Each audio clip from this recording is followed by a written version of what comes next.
The Commission guarantees assured minimum facilities, which you are all aware, at each polling station, including drinking water, toilets, waiting area, and ramps.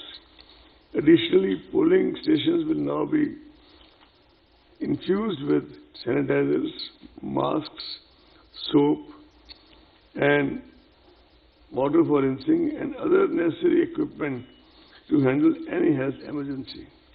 Volunteers will be deployed to assist PWD voters, senior citizens, and COVID-affected areas, as I already said.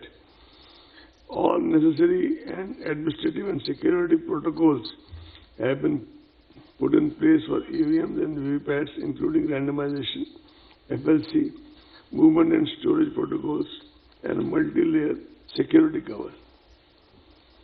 The ETPBS facility will be offered to our service voters. As we talk, the MCC stands enforced with this announcement.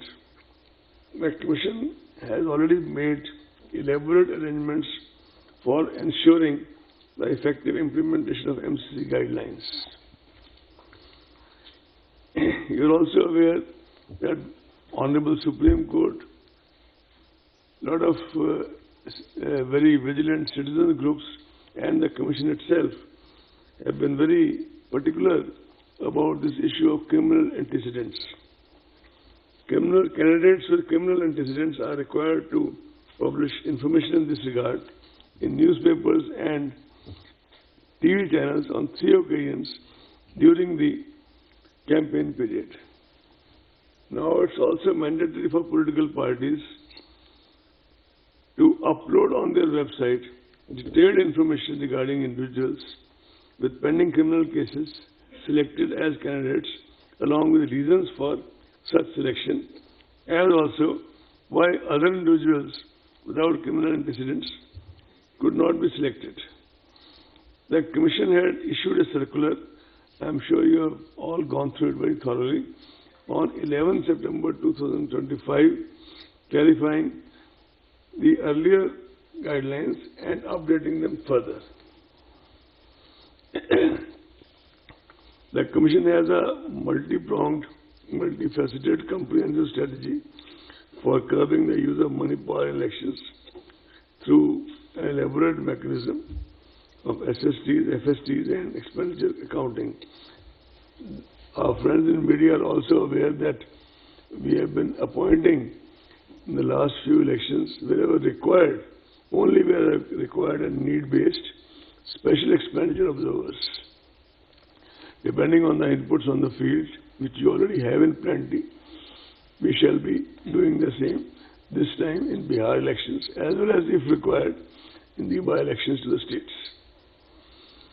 Media has always been a very important ally for the Commission by virtue of its very proactive and positive engagement and with the electoral process and reaching out to the voter through the length and breadth of the country. Media personnel covering election activities would be requested to follow all the extant guidelines issued by the Commission and the various state governments, the Bihar state government, in case of by-elections, various state governments. Adverse use of social media platforms has emerged as a new challenge in the recent times. As such, it is necessary that persons or organizations misusing social media or similar digital platforms are dealt with sternly and kept at bay. The Commission would like to make it emphatically clear that anyone who makes mischievous use of social media, for example, trying to foment communal tensions, etc., for electoral purpose, shall have to face the consequences under the law of the land. You are also aware that in the run-up to the Lok Sabha elections, a group of our officers had engaged with the media platforms and their association, and they had submitted a voluntary code of ethics to the ECI by their platforms, which most of them observed quite scrupulously. The social media platforms are expected to make adequate arrangements to safeguard against misuse of their platforms and set up strict protocols to handle such issues as and when they arise. If such arrangements are not made by them and